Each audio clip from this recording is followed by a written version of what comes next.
Assalamualaikum warahmatullahi wabarakatuh. Bismillah, alhamdulillah, wassalatu wassalamu ala rasulillah wa ala alihi wa sahbihi wa mawalah amma ba'da. Teman-teman sekalian, bahagia kita bisa ketemu lewat channel dakwah yang sangat sederhana ini. Mudah-mudahan nikmat iman, Islam, serta kesehatan senantiasa diberikan Allah kepada kita sekalian. Allah, amin. Teman-teman sekalian, saat ini kita coba ingin merespon beberapa permintaan agar channel ini diisi oleh kajian hukum merubah musola menjadi masjid. Yang ini memang kadang terjadi di tengah masyarakat kita. Masalah ini juga sudah lama dan beberapa kali sudah dibahas di forum-forum kajian maupun bahsul masail. Baik, ini akan kita sampaikan bahwa pertama, pemahaman tentang musola dan masjid. Jadi musola dan masjid ini satu hal yang berbeda. Musola itu bukan masjid, masjid bukan musola. Secara esensi, secara fungsi ini sangat berbeda. Ainiyahnya, dzatiyahnya berbeda. Paling tidak kita bisa membedakan perbedaan ini. Pertama adalah bahwa iktikaf itu hanya sah di masjid, tidak sah di musola. Yang kedua, bahwa masjid itu dalam perlakuannya ini dalam menghormatinya tidak sama dengan musola. Semisal orang yang haid ini tidak boleh muksu berdiam diri di masjid, tapi boleh di musola. Yang berikutnya adalah bahwa masjid ini harus wakaf. Jadi masjid ini layakunul masjid itu ila wakfan. Kalau musola tidak. Inilah yang membedakan di antara keduanya. Lah, karena ini berbeda, maka ketika orang wakaf menjadi musola, ini tidak boleh dirubah menjadi masjid. Saya lihat kalau sudah diwakafkan, sekalipun belum ada akte ikrar wakaf maupun belum ada sertifikat wakaf, karena wakaf tidak harus secara sahnya secara syariat, secara syar'i ini tidak harus ada bukti-bukti tertulis. Namun kita dorong wakaf ini sebisa mungkin ini diurus administrasinya baik, menjadi atau dikeluarkan akte ikrar wakafnya maupun bahkan disertifikatkan ke Badan Pertanahan Nasional. Nah, ada beberapa referensi teman-teman sekalian yang bisa disimak bahwa penegasan kembali bahwa musola ini lain dengan masjid, tidak sama. Pertama adalah di I'anatul Thalibin, karya Syekh Abu Bakar Sato, Mahasyiai Fathul Mu'in karya Syekh Zainuddin Al-Malibari, bisa dibuka di juz 3 190, jadi bisa dibaca di layar. Qauluhu wa waqaftuhu li shalah wa idza qala al waqifu waqaftu hadzal makana li sholati fa huwa sharihun fi mutlaqil waqfiyati qauluhu wa kinayatun fi khususil masyiyati fala budda min niyadiyah. Nah, dalam ibarat ini secara jelas ketika orang itu mengatakan bahwa tempat ini saya wakafkan untuk sholat, tempat ini saya wakafkan untuk sholat, maka kata-kata ini berimplikasi bahwa tempat ini soreh menjadi wakaf untuk sholat, tapi tidak serta-merta menjadi masjid. Untuk menjadi masjid ini perlu niat, karena masjidiyahnya kata-kata seperti ini adalah kinayah, maka butuh niat. Nah, oleh sebab itu fa inna wal masjidiyata syara masjidan. Kalau dia ada niat dengan kata-katanya itu dijadikan masjid, ya jadi masjid. Wa illa syara waqfan ala sholah. Kalau tidak diniati masjid, maka ini tempat ini menjadi wakaf untuk sholat saja. Wa illam yakun masjidan kal madrasah, sekalipun ini bukan masjid, sebetulnya madrasah atau musola-musola yang lain. Yang kedua, di dalam Takriratus Sadidah.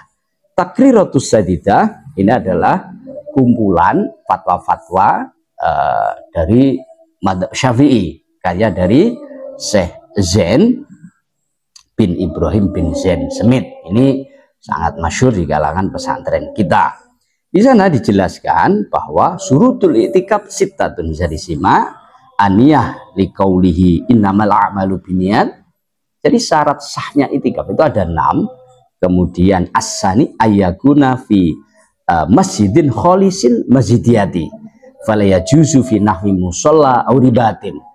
Jadi jelas i'tikaf itu hanya sah di masjid, tidak sah di musola. Nah, ini juga lagi-lagi membedakan bahwa masjid dan musola ini adalah satu hal yang berbeda. Kemudian di dalam Fatawil Kubro karya Syekh Ibnu Hajar Al-Haytami. Wa hasilu kalamil a'immati fit taghyir annahu la yajuzu taghyirul waqfi an hayatihi fala yaj'alu dara bustanan wala hamaman wala bil aksi illa idza ja'ala al waqifu ila nadhiri ma yara fihi maslahatal waqfi. Jadi kesimpulan dari para imam mazhab ini tidak boleh merubah wakaf dari satu hayat ke hayat lain, satu bentuk ke bentuk yang lain. Ini tidak diperbolehkan. Sehingga di sini dicontohkan yang jelas. Ketika orang wakaf ini bahwa tanah ini untuk rumah, maka tidak boleh kedepannya dirubah menjadi perkebunan. Wakaf rumah tidak boleh dirubah menjadi hamam, menjadi pemandian dan sebaliknya. Jadi orang wakaf bahwa ini digunakan untuk perkebunan kemaslahatan muslimin umpama, maka ke depan tidak boleh dirubah menjadi perumahan dan lain sebagainya, kecuali ketika wakaf ya si wakifnya itu memutlakan, tidak menyaratkan dibuat apa-apa, dan dibuat apa-apa ini diserahkan pada nazir pengurusnya, maka si nazir ini bisa mengambil kebijakan mana yang maslahah, tanah ini dibuat untuk apa. Nah ini boleh. Nah dia kemudian yang terakhir yang perlu kita sampaikan adalah di Fuyudatur Rubaniyah. Fuyudatur Rubaniyah ini adalah karya dari Sayyid Ismail bin Sayyid Muhammad Said Al-Qadiri. Bisa disimak. Wa amal mamluk awil mauquful mutlaku bihuri syartil waqif fayajuzu lil malik awin nadhir taghyiruhu ila ma huwa aksaru maslahatan fa in kana alladhi yughayyiru masjidan huwal musallal mauquful ladzi syaratul waqif bi alla yughayyiru maka fala yasiru masjidan haqiqatan walau kana ala suratil masjid. Nah, sedangkan kalau musola ini adalah mamluk, belum diwakafkan, jadi banyak di masyarakat mungkin yang punya musola tapi tidak diwakafkan, ya hak milik, status tanahnya hak milik, belum diwakafkan, atau wakaf yang mutlak. Kalau ini boleh dirubah seperti apa? Dirubah dengan sesuatu yang dimaslahah, paling banyak maslahahnya. Lah sehingga kalau ada orang memaksakan diri dalam ibarat ini, ada musola, wakaf musola, ini sudah wakaf musola, dirubah menjadi masjid gitu ya, dirubah menjadi masjid, maka ini sesungguhnya hakikatnya tetap musola, bentuknya saja masjid, dan ini tidak boleh gitu ya. Tidak boleh karena merubah hayahnya wakaf, ini tidak boleh. Tapi kalau ada yang melakukan, ini sesungguhnya adalah bentuknya aja masjid, tapi sesungguhnya adalah musola. Nah teman-teman sekalian, yang perlu kita sampaikan bahwa banyak masyarakat menganggap bahwa masjid ini harus dijadikan jumatan atau dibuat jumatan, atau sebaliknya jumatan harus di masjid, bahwa ini sama sekali tidak benar ya. Jadi bahwa masjid ini tidak harus digunakan untuk jumatan, jumatan tidak harus di masjid. Sehingga apabila ada suatu daerah yang masih memungkinkan secara syarak untuk mendirikan jumatan yang ada hanya musola, maka ya musola ini digunakan untuk jumatan. Lah kalau kurang lebar, diperlebar, diperbesar tanpa merubah musola ini menjadi masjid. Ini yang harus disampaikan. Benar ada yang bertanya, kalau ingin amal ibadahnya banyak di lingkungan itu gimana? Kan iktikaf ada di masjid.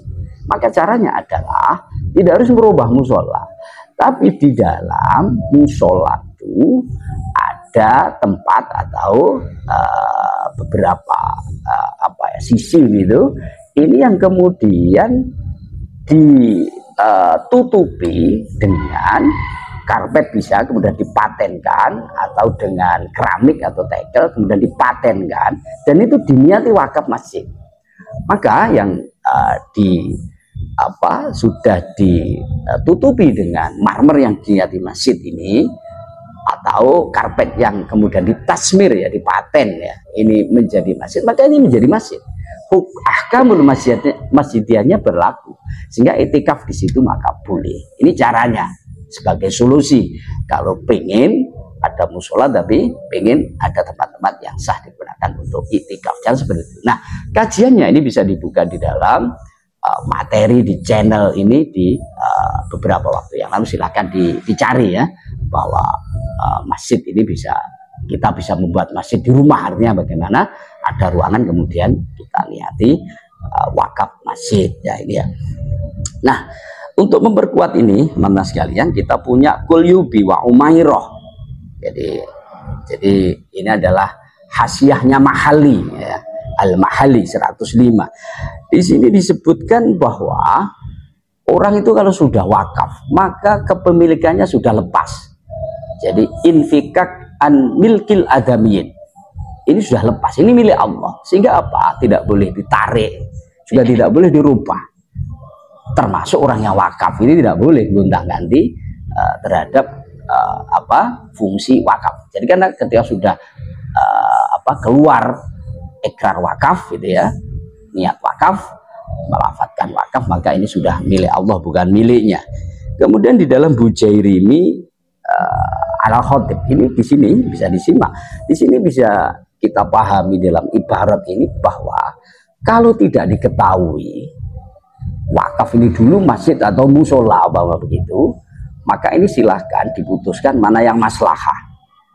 Sekali asalkan ini betul-betul tidak diketahui, masyarakat tahu ini hanya untuk sholat, untuk apa jamaah dan seterusnya. Tapi kalau sudah diketahui bahwa ini adalah wakaf untuk musola, maka tidak boleh dirubah menjadi masjid. Makanya sudah ada wa mahalluhu idza lam yu'lam asluhu, ya tidak diketahui. Kemudian yang terakhir Ibnu Hajar Al-Haytami di dalam Fatawi Kubro, di sini dalam ibarat ini dijelaskan bahwa tarikh atau semacam artefak ya, jadi bukti-bukti sejarah itu bisa digunakan untuk iktimat, untuk pegangan. Kalau ada tempat ibadah kemudian orang tidak tahu apa sih dulu ini, apa ini wakafnya masjid atau musola, maka penanggalan catatan lama ini bisa digunakan untuk sebagai pegangan di dalam menentukan apa ini masjid atau musola.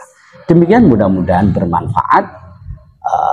Saya akhiri. Wallahu a'lam bishawab. Assalamualaikum warahmatullahi wabarakatuh.